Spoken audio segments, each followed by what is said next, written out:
Hi, today we listen to Motive versus Opportunity by Agatha Christie. Mr. Petherick cleared his throat rather more importantly than usual. I am afraid my little problem will seem rather tame to you all, he said apologetically after the sensational stories we have been hearing. There is no bloodshed in mine, but it seems to me an interesting and rather ingenious little problem, and fortunately I am in the position to know the right answer to it. It isn't terribly legal, is it? Asked Joyce Lempriere. I mean points of law and lots of Barnaby v. Skinner in the year 1881 and things like that. Mr. Petherick beamed appreciatively at her over his eyeglasses. No, my dear young lady. You need have no fears on that score. The story I am about to tell is a perfectly simple and straightforward one and can be followed by any layman. No legal quibbles, now, said Miss Marple, shaking a knitting needle at him. Certainly not, said Mr. Petherick. Ah, well, I am not so sure, but let's hear the story. It concerns a former client of mine. I will call him Mr. Claude, Simon Claude. He was a man of considerable wealth and lived in a large house not very far from here. He had had one son killed in the war, and this son had left one child, a little girl. Her mother had died at her birth, and on her father's death she had come to live with her grandfather, who at once became passionately attached to her. Little Chris could do anything she liked with her grandfather. I have never seen a man more completely wrapped up in a child, and I cannot describe to you his grief and despair when, at the age of 11, the child contracted pneumonia and died. Poor Simon Claude was inconsolable. A brother of his had recently died in poor circumstances, and Simon Claude had generously offered a home to his brother's children, 2 girls, Grace and Mary, and a boy, George. But though kind and generous to his nephew and nieces, the old man never expended on them any of the love and devotion he had accorded to his little grandchild. Employment was found for George Claude in a bank nearby, and Grace married a clever young research chemist of the name of Philip Garrett. Mary, who was a quiet, self-contained girl, lived at home and looked after her uncle. She was, I think, fond of him in her quiet, undemonstrative way. And to all appearances things went on very peacefully. I may say that after the death of little Christobal, Simon Claude came to me and instructed me to draw up a new will. By this will, his fortune, a very considerable one, was divided equally between his nephew and nieces, a third share to each. Time went on. Chancing to meet George Claude one day, I inquired for his uncle, whom I had not seen for some time. To my surprise, George's face clouded over. I wish you could put some sense into Uncle Simon, he said ruefully. His honest but not very brilliant countenance looked puzzled and worried. The spirit business is getting worse and worse. What spirit business? I asked, very much surprised. Then George told me the whole story. How Mr. Claude had gradually got interested in the subject, and how on the top of this interest he had chanced to meet an American medium, a Mrs. Eurydice Sprague. This woman, whom George did not hesitate to characterize as an out-and-out swindler, had gained an immense ascendancy over Simon Claude. She was practically always in the house, and many seances were held in which the spirit of Christobal manifested itself to the doting grandfather. I may say here and now that I do not belong to the ranks of those who cover spiritualism with ridicule and scorn. I am, as I have told you, a believer in evidence. And I think that when we have an impartial mind and weigh the evidence in favor of spiritualism, there remains much that cannot be put down to fraud or lightly set aside. Therefore, as I say, I am neither a believer nor an unbeliever. There is certain testimony with which one cannot afford to disagree. On the other hand, spiritualism lends itself very easily to fraud and imposture, and from all young George Claude told me about this Mrs. Eurydice Sprague, I felt more and more convinced that Simon Claude was in bad hands, and that Mrs. Sprague was probably an impostor of the worst type. The old man, shrewd as he was in practical matters, would be easily imposed on where his love for his dead grandchild was concerned. Turning things over in my mind, I felt more and more uneasy. I was fond of the young Claudes, Mary and George, and I realized that this Mrs. Sprague and her influence over their uncle might lead to trouble in the future. At the earliest opportunity, one made a pretext for calling on Simon Claude. I found Mrs. Sprague installed as an honored and friendly guest. As soon as I saw her, my worst apprehensions were fulfilled. She was a stout woman of middle age, dressed in a flamboyant style, very full of cant phrases about our dear ones who have passed over, and other things of the kind. Her husband was also staying in the house, Mr. Absalom Sprague, a thin, lank man with a melancholy expression and extremely furtive eyes. As soon as I could, I got Simon Claude to myself and sounded him tactfully on the subject. He was full of enthusiasm. Eurydice Sprague was wonderful. She had been sent to him directly in answer to a prayer. She cared nothing for money. The joy of helping a heart in affliction was enough for her. She had quite a mother's feeling for little Chris. He was beginning to regard her almost as a daughter. Then he went on to give me details how he had heard his Chris's voice speaking, how she was well and happy with her father and mother. He went on to tell other sentiments expressed by the child which in my remembrance of little Christobal seemed to me highly unlikely. She laid stress on the fact that father and mother loved dear Mrs. Spragg. But of course, he broke off, "You are a scoffer, Petherick." "No, I am not a scoffer. Very far from it. Some of the men who have written on the subject are men whose testimony I would accept unhesitatingly, and I should accord any medium recommended by them respect and credence. I presume that this Mrs. Spragg is well vouched for." Simon went into ecstasies over Mrs. Spragg. She had been sent to him by heaven. He had come across her at the watering place where he had spent 2 months in the summer. A chance meeting with what a wonderful result. I went away very dissatisfied. My worst fears were realized, but I did not see what I could do. After a good deal of thought and deliberation, I wrote to Philip Garrett, who had, as I mentioned, just married the eldest Claude girl, Grace. I set the case before him, of course, in the most carefully guarded language. I pointed out the danger of such a woman gaining ascendancy over the old man's mind. And I suggested that Mr. Claude should be brought into contact if possible with some reputable spiritualistic circles. This, I thought, would not be a difficult matter for Philip Garrett to arrange. Garrett was prompt to act. He realized, which I did not, that Simon Claude's health was in a very precarious condition, and as a practical man he had no intention of letting his wife or her sister and brother be despoiled of the inheritance which was so rightly theirs. He came down the following week, bringing with him as a guest no other than the famous Professor Longman. Longman was a scientist of the first order, a man whose association with spiritualism compelled the latter to be treated with respect. Not only a brilliant scientist, he was a man of the utmost uprightness and probity. The result of the visit was most unfortunate. Longman, it seemed, had said very little while he was there. 2 séances were held, under what conditions I do not know. Longman was noncommittal all the time he was in the house, but after his departure he wrote a letter to Philip Garrett. In it he admitted that he had not been able to detect Mrs. Spragg in fraud. Nevertheless, his private opinion was that the phenomena were not genuine. Mr. Garrett, he said, was at liberty to show this letter to his uncle if he thought fit, and he suggested that he himself should put Mr. Claude in touch with a medium of perfect integrity. Philip Garrett had taken this letter straight to his uncle, but the result was not what he had anticipated. The old man flew into a towering rage.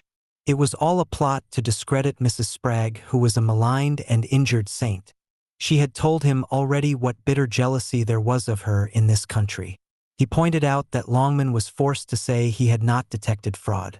Eurydice Spragg had come to him in the darkest hour of his life, had given him help and comfort, and he was prepared to espouse her cause even if it meant quarreling with every member of his family. She was more to him than anyone else in the world. Philip Garrett was turned out of the house with scant ceremony, but as a result of his rage Claude's own health took a decided turn for the worse. For the last month he had kept to his bed pretty continuously, and now there seemed every possibility of his being a bedridden invalid until such time as death should release him. 2 days after Philip's departure I received an urgent summons and went hurriedly over. Claude was in bed and looked even to my layman's eye very ill indeed. He was gasping for breath. "This is the end of me," he said. "I feel it. Don't argue with me, Petherick. But before I die I am going to do my duty by the one human being who has done more for me than anyone else in the world. I want to make a fresh will." "Certainly," I said, "if you will give me your instructions now I will draft out a will and send it to you." "That won't do," he said. "Why, man, I might not live through the night. I have written out what I want here." He fumbled under his pillow, "and you can tell me if it is right." He produced a sheet of paper with a few words roughly scribbled on it in pencil. It was quite simple and clear. He left £5,000 to each of his nieces and nephew and the residue of his vast property outright to Eurydice Spragg in gratitude and admiration. I didn't like it, but there it was. There was no question of unsound mind. The old man was as sane as anybody. He rang the bell for 2 of the servants. They came promptly. The housemaid, Emma Gaunt, was a tall, middle-aged woman who had been in service there for many years and who had nursed Claude devotedly. With her came the cook, a fresh, buxom young woman of 30. Simon Claude glared at them both from under his bushy eyebrows. "I want you to witness my will. Emma, get me my fountain pen." Emma went over obediently to the desk. "Not that left-hand drawer, girl," said old Simon irritably. "Don't you know it is in the right-hand one?" "No, it is here, sir," said Emma, producing it. "Then you must have put it away wrong last time," grumbled the old man. "I can't stand things not being kept in their proper places." Still grumbling, he took the pen from her and copied his own rough draft, amended by me, onto a fresh piece of paper. Then he signed his name. Emma Gaunt and the cook, Lucy David, also signed. I folded the will up and put it into a long blue envelope. It was necessarily, you understand, written on an ordinary piece of paper. Just as the servants were turning to leave the room, Claude lay back on the pillows with a gasp and a distorted face. I bent over him anxiously and Emma Gaunt came quickly back. However, the old man recovered and smiled weakly. "It is all right, Petherick, don't be alarmed. At any rate, I shall die easy now, having done what I wanted to." Emma Gaunt looked inquiringly at me as if to know whether she could leave the room. I nodded reassuringly and she went out, first stopping to pick up the blue envelope which I had let slip to the ground in my moment of anxiety. She handed it to me and I slipped it into my coat pocket and then she went out. "You are annoyed, Petherick," said Simon Claude. "You are prejudiced like everybody else." "It is not a question of prejudice," I said. "Mrs. Spragg may be all that she claims to be. I should see no objection to you leaving her a small legacy as a memento of gratitude, but I tell you frankly, Claude, that to disinherit your own flesh and blood in favor of a stranger is wrong." With that I turned to depart. I had done what I could and made my protest. Mary Claude came out of the drawing room and met me in the hall. "You will have tea before you go, won't you? Come in here," and she led me into the drawing room. A fire was burning on the hearth and the room looked cozy and cheerful. She relieved me of my overcoat just as her brother, George, came into the room. He took it from her and laid it across a chair at the far end of the room, then he came back to the fireside where we drank tea. During the meal a question arose about some point concerning the estate. Simon Claude said he didn't want to be bothered with it and had left it to George to decide. George was rather nervous about trusting to his own judgment. At my suggestion, we adjourned to the study after tea and I looked over the papers in question. Mary Claude accompanied us. A quarter of an hour later, I prepared to take my departure. Remembering that I had left my overcoat in the drawing room, I went there to fetch it. The only occupant of the room was Mrs. Spragg, who was kneeling by the chair on which the overcoat lay. She seemed to be doing something rather unnecessary to the cretonne cover. She rose with a very red face as we entered. "That cover never did sit right," she complained. I could make a better fit myself." I took up my overcoat and put it on. As I did so, I noticed that the envelope containing the will had fallen out of the pocket and was lying on the floor. I replaced it in my pocket, said goodbye, and took my departure. On arrival at my office, I will describe my next actions carefully. I removed my overcoat and took the will from the pocket. I had it in my hand and was standing by the table when my clerk came in. Somebody wished to speak to me on the telephone, and the extension to my desk was out of order. I accordingly accompanied him to the outer office and remained there for about 5 minutes engaged in conversation over the telephone. When I emerged, I found my clerk waiting for me. "Mr. Spragg has called to see you, sir." I showed him into your office. I went there to find Mr. Spragg sitting by the table. He rose and greeted me in a somewhat unctuous manner, then proceeded to a long discursive speech. In the main it seemed to be an uneasy justification of himself and his wife. He was afraid people were saying etc., etc. His wife had been known from her babyhood upwards for the pureness of her heart and her motives, and so on and so on. I am afraid, rather curt with him. In the end, I think he realized that his visit was not being a success and he left somewhat abruptly. I then remembered that I had left the will lying on the table. I took it, sealed the envelope, and wrote on it and put it away in the safe. Now I come to the crux of my story. 2 months later, Mr. Simon Claude died. I will not go into long-winded discussions, I will just state the bare facts. When the sealed envelope containing the will was opened, it was found to contain a sheet of blank paper. He paused, looking round the circle of interested faces. He smiled himself with a certain enjoyment. "You appreciate the point, of course. For 2 months, the sealed envelope had lain in my safe. Could not have been tampered with then. No, the time limit was a very short one, between the moment the will was signed and my locking it away in the safe.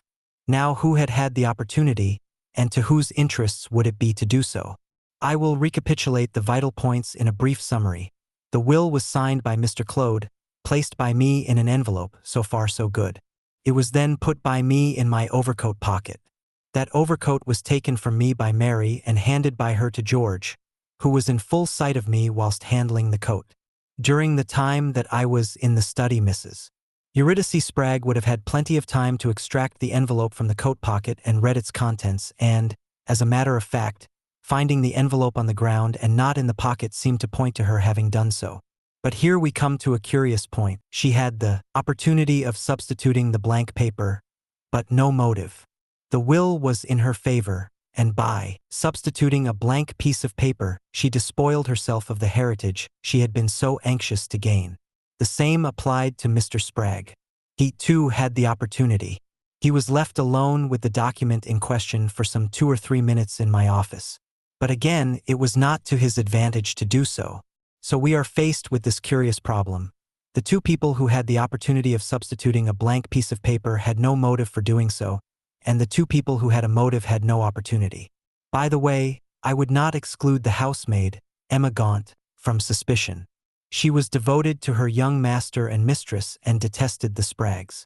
She would, I feel sure, have been quite equal to attempting the substitution if she had thought of it. But although she actually handled the envelope when she picked it up from the floor and handed it to me, she certainly had no opportunity of tampering with its contents. And she could not have substituted another envelope by some sleight of hand, of which anyway she would not be capable, because the envelope in question was brought into the house by me and no one there would be likely to have a duplicate. He looked round, beaming on the assembly. Now there's my little problem. I have, I hope, stated it clearly. I should be interested to hear your views. To everyone's astonishment, Miss Marple gave vent to a long and prolonged chuckle. Something seemed to be amusing her immensely. "What's the matter, Aunt Jane? Can't we share the joke?" said Raymond. "I was thinking of little Tommy Simons, a naughty little boy, I am afraid, but sometimes very amusing. One of those children with innocent childlike faces who are always up to some mischief or other.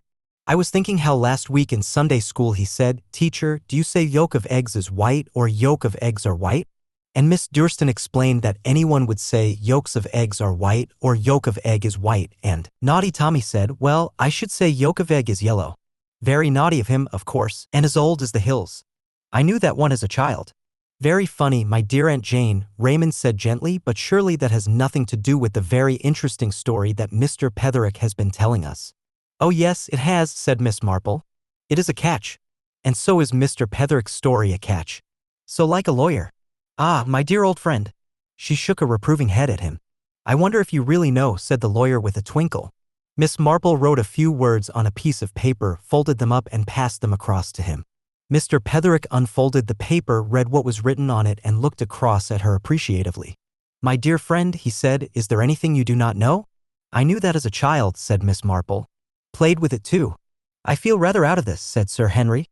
"I feel sure that Mr. Petherick has some clever legal legerdemain up his sleeve." "Not at all," said Mr. Petherick. "Not at all. It is a perfectly fair, straightforward proposition. You must not pay any attention to Miss Marple. She has her own way of looking at things. We should be able to arrive at the truth," said Raymond West a trifle vexedly. "The facts certainly seem plain enough. 5 persons actually touched that envelope. The Spraggs clearly could have meddled with it, but equally clearly they did not do so. There remains the other 3. Now, when one sees the marvelous ways that conjurers have of doing a thing before one's eyes, it seems to me that the paper could have been extracted and another substituted by George Claude during the time he was carrying the overcoat to the far end of the room." "Well, I think it was the girl," said Joyce. "I think the housemaid ran down and told her what was happening, and she got hold of another blue envelope and just substituted the one for the other." Sir Henry shook his head. "I disagree with you both," he said slowly. "These sort of things are done by conjurers, and they are done on the stage and in novels, but I think they would be impossible to do in real life, especially under the shrewd eyes of a man like my friend, Mr. Petherick here. But I have an idea. It is only an idea and nothing more. We know that Professor Longman had just been down for a visit, and that he said very little. It is only reasonable to suppose that the Spraggs may have been very anxious as to the result of that visit. If Simon Claude did not take them into his confidence, which is quite probable, they may have viewed his sending for Mr. Petherick from quite another angle. They may have believed that Mr. Claude had already made a will which benefited Eurydice Spragg, and that this new one might be made for the express purpose of cutting her out as a result of Professor Longman's revelations, or alternatively, as you lawyers say, Philip Garrett had impressed on his uncle the claims of his own flesh and blood. In that case, suppose Mrs. Spragg prepared to effect a substitution. This she does, but Mr. Petherick coming in at an unfortunate moment, she had no time to read the real document and hastily destroys it by fire in case the lawyer should discover his loss. Joyce shook her head very decidedly. She would never burn it without reading it. The solution is rather a weak one, admitted Sir Henry. I suppose, Mr. Petherick did not assist Providence himself. The suggestion was only a laughing one. But the little lawyer drew himself up in offended dignity.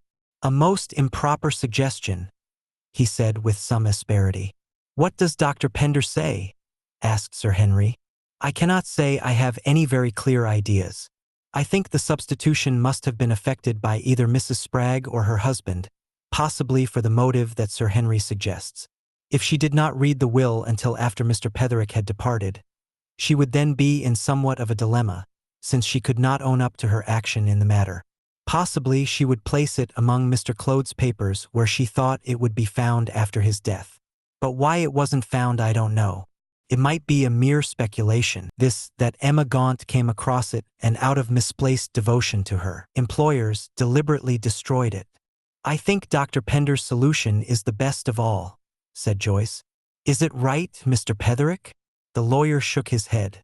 I will go on where I left off.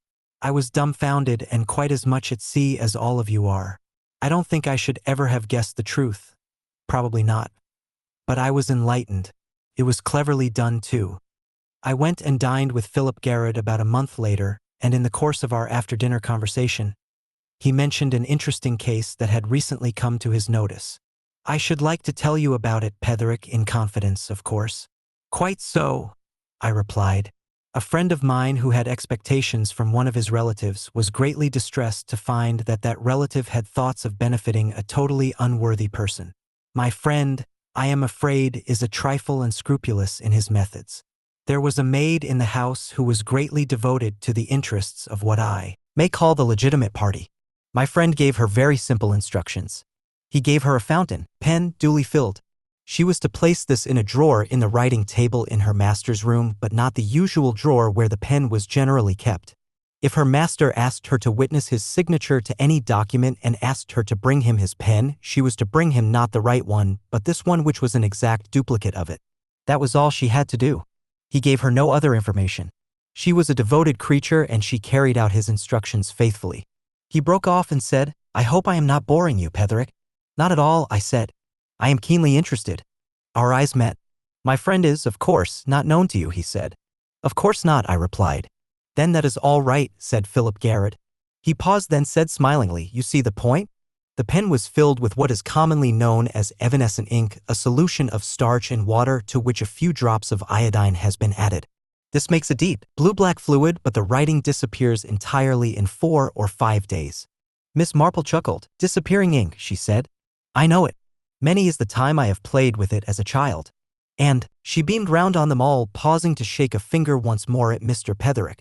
But all the same it's a catch, Mr. Petherick, she said. Just like a lawyer. It will be a huge help if you would subscribe to my channel. Thank you.